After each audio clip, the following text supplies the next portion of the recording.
Okay, student, now we are going to solve question number 5 of exercise 4.4. The statement of question number 5 is if x is equal to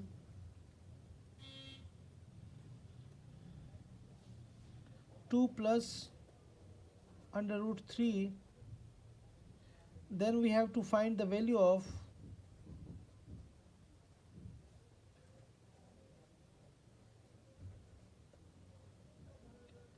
x minus 1 over x and x minus 1 over x whole square.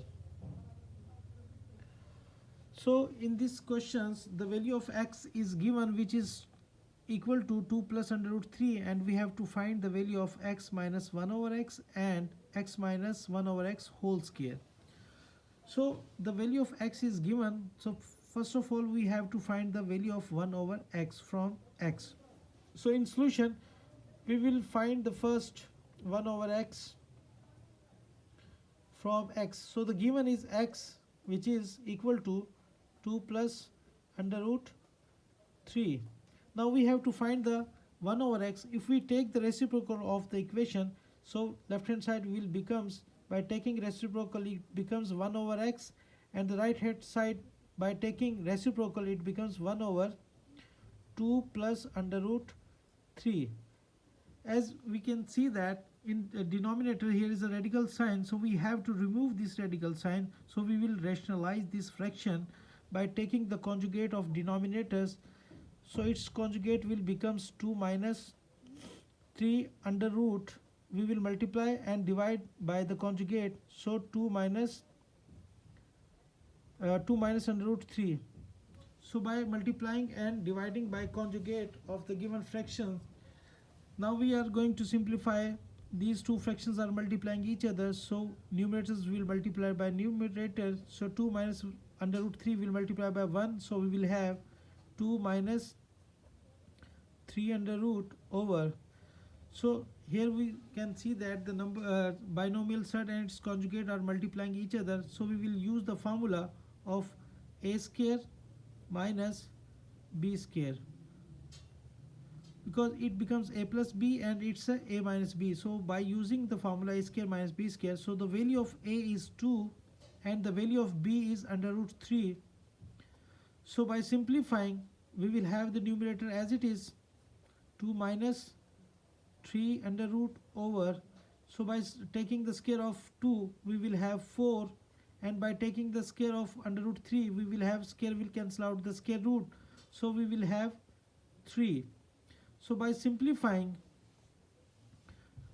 they are not like terms, so we will write them as it is, 2 minus under root 3 over, so 4 minus 3 is equal to 1. So we will not write the 1 in its denominator, so we will use it as 2 minus under root 3. So we have the value of 1 over x, which is 2 minus under root 3. So now we have to find x minus 1 over x. So now we have x and 1 over x. By using x and 1 over x we can subtract these two values. Now we are going to find the x minus 1 over x. X minus 1 over x is equal to, first of all we will write the value of x, then we will subtract it, the value of 1 over x, we will write the value of 1 over x. So the value of x is 2 plus under root 3, and the value of 1 over x is 2 minus under root 3. By removing the brackets we will have 2 plus under root 3, minus will strike and change the sign of the given terms, so plus minus minus 2 and minus minus becomes plus under root 3. So minus 2 and plus 2 will cancel out each other. Now the 3 under root and under root 3 and under root 3 becomes 2 under root 3, because its coefficient is 1 and its coefficient is 1. 1 plus 1 becomes 2 and under root 3 base will be remain same. So we will have x minus 1 over x. Now we have to find the value of x minus 1 over x whole square. Now we are going to find the value of x minus 1 over x whole square. So by taking the square on both sides, we can find the x minus 1 over x whole square. So by simplifying, if we take the square of 2, we will have 4 multiplied by, if we take the square of under root 3, the square and square root will cancel out each other and we will have 3. So if we multiply 4 multiplied by 3, we will have 4 3s are 12. So in this way we have found the value of x minus 1 over x whole square. So we have to find two values, x minus 1 over x and x minus 1 over x whole square. So these are the two answers of these questions. So in this way you can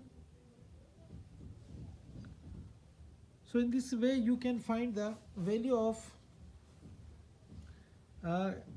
here we have found the value of x minus 1 over x by putting the value of x first and then value of 1 over x. By simplifying them, we will have 2 under root 3, and we have to find the value of x minus 1 over x whole square. So by taking the square of both sides of this equation, we found the value of x minus 1 over x whole square. So by taking the square of these values, we will have 12. So these are the two values of question number 5.